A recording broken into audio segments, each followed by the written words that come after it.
First of all, I'm very happy to be here, coming from Berlin today. I've just been to Rotterdam before.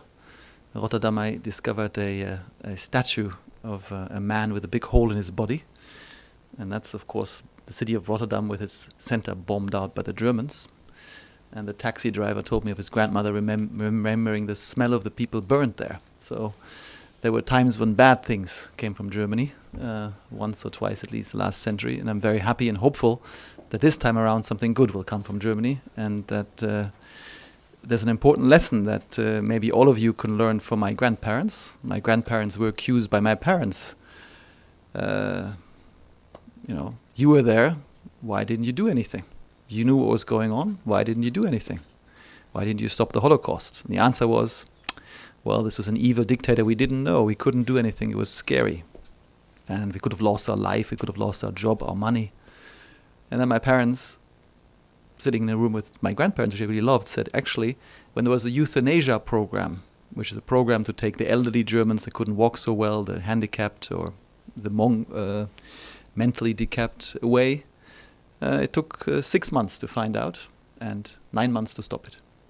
So when they were not the Jews, but the Germans could find out and they could stop it. So with that said, I'm here because this time is not just the communists or the socialists or the Jews, it's all of us that's on the spot. We all know what needs to be done. We all know what we need to do, and we're not doing it yet. So I'm very glad you're here because you're different. You want to do something. You want to have an impact. You want to do conscious investments. And I'm here because of Charlie Kleisner and Verle having invited me to come here because such positive energy when people do want to do impact investing. So as a German, it was very fashionable in the 80s to go demonstrate against nuclear power. And I kept on getting carried away. We chained ourselves to the street, kept on getting carried away. So I thought, okay, I'll become a billionaire first, then come back and do something. So here I am, briefly having been a billionaire back to trying to do something. And I always thought that I make some money and then come back and do something good, make some money. And then eventually I came across impact investing. I said, that's all nonsense. You can actually do good and make money. And that really fascinated me. And let me quickly tell you what I think impact investing is. If you have the top of the slide here, you have the positive return and negative return of investments or whatever you do, and anything positive is on top. And then you have the vertical slide where on the right side you have doing something positive on the impact on the environment, social or governance. And on the left you have something negative. Now in the US, you actually have some people who call themselves vice funds. They consciously buy, human trafficking, drugs and sex shops and things like that. And then on the left side, they make money, and left top corner. The bottom right is people that do bad and they lose money. That's not so good. And the bottom is philanthropy, people that give away their money and they have a positive impact. Quite nice. I really see no reason why we shouldn't all be in the top right corner in impact investing. And I think the problem we've had with impact investing, at least my presenting what we do as impact investing, people have said, oh, that's crazy. It's a 1% return, it's do-gooders, and it's philanthropy. And to me, that's absolutely not the case. For us, I have been doing investments in Eastern Europe. If I take a decision to invest in a company that never pays a bribe and never pays protection money, that enhances my return infinitely. Right? I've taken a social governance issue position, and it helps me get huge returns. We invested in about $1 billion in Eastern Europe, and in the good times, we had made 16 times our money. So we've become very, very rich as a result of being very disciplined, hardworking, impact investors. So if someone tells me impact investing is 1 or 2%, it's not serious. I think our target is earning 20, 25% because I think that there are fantastic growth opportunities that we can all participate in. So how did I get to this impact investing slide? I got through it thanks to McKinsey and Ellen MacArthur. McKinsey did a study saying that to reduce CO2 emissions globally, there are a number of technologies in the world, and they listed them on this famous CO2 impact abatement slide. And they said many of the technologies at the time are very expensive. You have to pay 40, 50 euros to capture CO2 at the end of a smokestack, or you have to pay 10 to 15 euros to build a solar plant and subsidize it. And as you know, many people invested in clean tech, early stage clean tech, have lost lots of money. I think it was very, very honorable to do it, but it was a loss-making proposition in recent years. Why? because people didn't focus on the left side of the slide, which is there are technologies today that make money now. If you put in place LED lamps, or if you have systems to enhance your motor efficiency, if you switch from petrol to gas, for example, you can make money immediately. And what's the exciting thing now is you can even make money in Germany today with solar power. It's an absolutely difficult to pass message, but please do understand, solar panels in Germany now cost you, if you install them in rainy Germany, 9 cents per kilowatt hour, and on the grid we pay 22 cents, right? And as Al Gore says, it's like ice and water, right? It's like just above zero, water is liquid, and just below zero, it's rock solid. And Al Gore says he's from Tennessee and used to go to a sauna, believe it or not, and he used to take a dive in the sea after going to the sauna. And usually it's warm in Tennessee, you don't pay much attention. But the one day that was -2, he noticed, right? He crashed on the ice, okay? And that is, I've got a beautiful video on that, someone jumping and crashing on the ice, but it's so nasty, I've taken it out. And that's what's happening in Germany and in many other countries of the world. When the price of solar goes below grid parity, nobody will build a fossil power plant anymore. And in 2011, the rows crossed, so there are more renewable power plants being built globally than fossil fuel plants. Okay, so the world's fossil fuel mafia has noticed. They've descended on Berlin and on Germany, and they're canceling the subsidies, and they're stopping the Energiewende, and they're telling us that renewables are expensive, but that's because they're about to die. These are the dinosaurs. So we're below grid parity. Unfortunately, to get to full Energiewende, we still have something to do. The German government and the experts told us we can't have more than 5% renewables, the systems will crash. It's just not the system. Then they got to 5. And they said, oh, you can't have more than 10%, the systems will crash. And then they said 15, but it's impossible, we got to have a law against renewables, they're destroying our industries, stop now. Well, this summer we're at 75% renewable, 75%. Thanks to one man, Hermann Scheer, who's a boxer and a friend of mine, who's unfortunately passed away because of some silly politics. But he put in place the energy the energy feed-in tariff law, which gotten us to where we are today, where the solar prices collapsed dramatically. Anyway, so what I further found out is Ellen MacArthur said that she sailed around the world alone. She said, I can also do something new. I can turn the world from a linear model where we buy things, we dig things up, we consume them, and 99% of what we consume is thrown away in 6 months, to a circular economic model where we don't throw anything away anymore. And smart people like Warren Buffett are buying circular economy carpet companies, and we try to do business models without waste. In Russian, my wife is Russian, I spent 20 years there. The word Solotar means the gold carrier, refers to the guy who picks up the cow dung. So the guy that takes up the cow dung and stinky stuff, that's the gold carrier, right? All your waste is actually the resource for your next production cycle.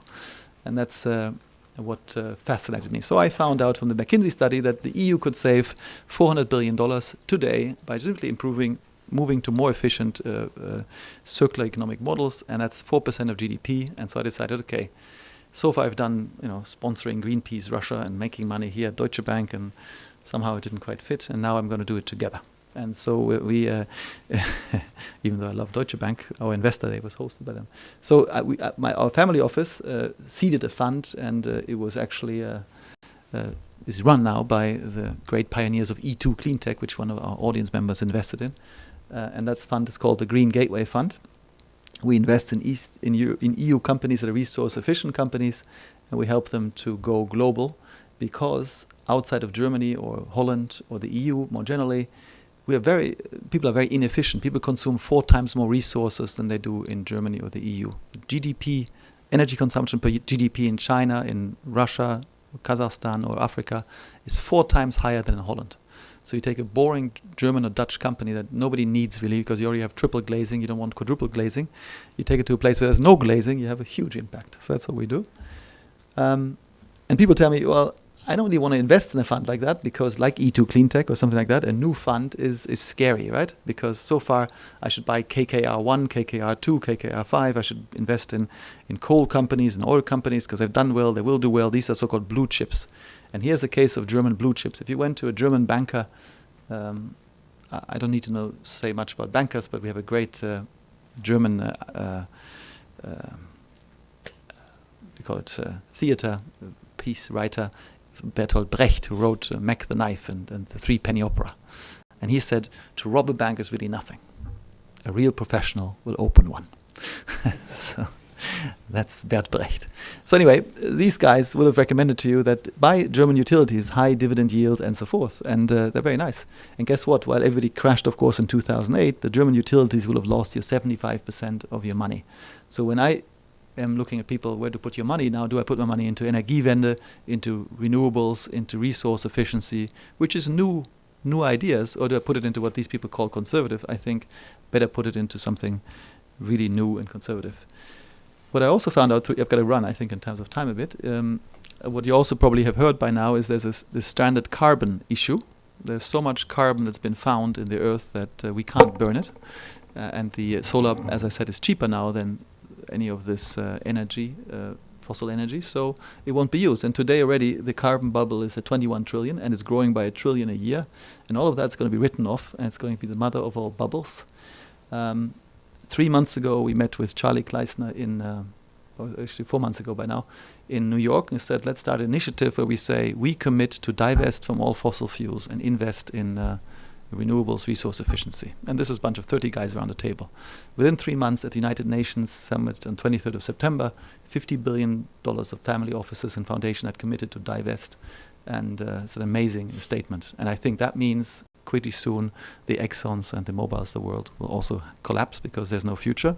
Not because we don't have enough oil, just because there's new technology. The King of Saudi Arabia has said, in 14 years we'll be importing oil at the way we go. Now, at our Investor Day yesterday, I had the pleasure, thanks to my wife, of presenting a currywurst, which is a nice German Berlin sausage with fries, and to demonstrate to the audience that the 4 glasses of water next to it, filled up with oil, is how much it takes today to make this currywurst. 4 glasses of oil makes, because you spend so much today in this economy. We've gotten to a great point where one farmer can feed 150 people, but we do it with oil. That's pretty stupid because everybody knows if you have sun and grass, everything grows, and we should get over it. So this will happen, not because we have no oil, but because we have better technology today already. And that's what the Energiewende is all about. And the King of Saudi Arabia said 14 years we have to be importing oil. And he also said the carbon age will end, not because we ran out of oil, but as the stone age ended, not because we ran out of stones, but got new technology. Here's the guy that inspired me to go where we are in 2000. Is a Nobel Prize winner, Alexander Prokhorov. Not everything from Russia is bad and evil and corrupt, but some people are very visionary, inspiring, and friendly. And he has a technology available today that can still make the production of solar-grade silicon 10 times cheaper than what it is today. We're now at 9 cents. That means we could be at 90 cents for solar power as we go to scale from global size. He's a truly inspiring man. And he said to what I would think all of you have decided to do, he said you could become a coffee shop private equity guy or a coffee shop investor. If a coffee shop works, coffee shop has a different meaning, of course, in Holland than in his mind. But it's okay, both is okay. So if the coffee shop works in Amsterdam, why wouldn't it work in London, or why wouldn't it work in... And he said, no, do something that will change the world. And so I decided to try to invest in impactful things, and I guess you're all here because you do the same. Then I thought it was very depressing because globally, since 1980, energy consumption goes up, global growth goes up, everything is heading for global disaster, but there's a difference. The Germans in this case did it right. We managed to have global growth, we have less energy consumption, less CO2 emissions, and that's thanks to lots of German small enterprises, probably also Dutch and others around the area. There's a concept called the hidden champions, companies that are the first, second, or third in the world with their technology, global leaders, but nobody had ever heard of them because in marketing we're far worse than the Americans. I was born in Boston, so I can rap the Americans. I'm also American by birth. But Americans know how to sell themselves, Germans don't, and so here we are. Lots of great companies. And why am I raising this in the context of the energy transition is because there are 2 or 3 ways to finance the energy transition. It could either cost you $1 trillion if you just want to change what you have today, or it costs you half as much if you come forward with new technologies. And some of the companies here have got great technologies. If you use them, you use much less money. And here is how you get the energy transition done in Germany. This is an amazing slide that is from a guy called Mr. Willenbacher. Well, unfortunately, it doesn't say on this slide it's from Mr. Willenbacher. This is a crime. I apologize. Mr. Willenbacher wrote a book called My Indecent Proposal to the Chancellor. And my father has translated it into English, and I'm happy to give it to each of you as a present for New Year. And in that proposal, he said, we currently have 23,000 windmills onshore, and the German government is thinking of putting up 40,000 windmills, including offshore windmills, and build huge power lines from north or south the country. He says it's all nonsense. Stay with the current number of already permitted wind locations and simply increase the size of the towers and the diameters of the rotors, and you get much more base load. With that base load, you can cover Germany's energy needs. Additionally, you need people that can produce a bit more solar, so you can see solar go up from 5% to 25%, which is the general plan. And you need, for the backup, district heat power plants, which would be powered by the sort of stuff that Giffen will talk about last on this thing. Biofuel from second generation biofuel, that is waste. So you don't. I mean, they rightfully say every drop of biofuel is a spoon out of the mouth of a dying child. Yeah. So here, with this biofuel from waste, you can actually close the gap when there's no wind and there's no sun. And what's not on here is he's not a big fan of geothermal, but I think geothermal is also a great power. So what is possible today is that we move to 100% renewable in Germany in just 6 years. It costs just 30 billion euros a year, 1.2% of GDP.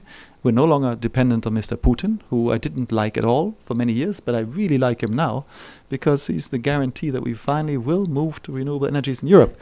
So thank you, Mr. Putin. We should all send him a greeting card. And the dictatorship is bad, but I think that's what he's doing for renewables. He does deserve a Nobel Peace Prize, I think. So so that's how it works. And I think that in terms of setting up the discussion today, I'm sorry it got a bit long, but is that to say, obviously we need equity to finance some of the early inventions and the technology to improve the resource efficiency, but we also need debt. And I met the two important people recently because I moved to Berlin. It's quite fun. Mr. Juncker is very committed, Jean-Claude, to move to renewable powers and 100% renewable. And Mr. Werner Hoyer, the president of the European Investment Bank, he's just doubled his capital. He's now allocating 70 billion euros a year. He wants to allocate 140 billion euros a year. He wants to allocate more in Northern Europe, and he wants to do more in renewable power. And he needs smart people like the men from SAP here to make it possible. So he wants to put lots of capital behind, and guys like us need to put startup capital into startup companies or into projects, early stage, to make this happen. If we don't get this done in Germany, I'm afraid we're going to be hitting for some trouble. And yesterday we had an amazing speaker from the, I hope that's not me, that's very embarrassing. I'll turn it off. It's not me, that's good. I think I'm guilty of a second phone. Oh, that's okay. No, I mean, I don't know, I didn't need to go into threats, but yesterday the Nobel Prize winning committee member of the International Panel of Climate Change reported the latest news on climate change at our Investor Day. One of them is that the Western Antarctic has tipped. It's definitely going to melt and flow into the ocean. There's nothing stopping it, which means 3 meter higher sea levels globally, gradually. And there are other great dramatic things. So we really have to pay attention to this, and the enemies are out in force, because the lobbyists of the world have found out that if Germany gets it right, then they're in trouble. And so the oil and gas companies of the world are all paying for a big media campaign and lobbying very strongly with the German government to stop the subsidy of renewable energy. So we're going back to subsidizing lignite coal and stone coal and nuclear. Yeah. So, but we don't give up so early. So thank you for considering this. And in this case, I hope we bring something useful to the world. And with everybody's inputs, we make a difference. Thank you.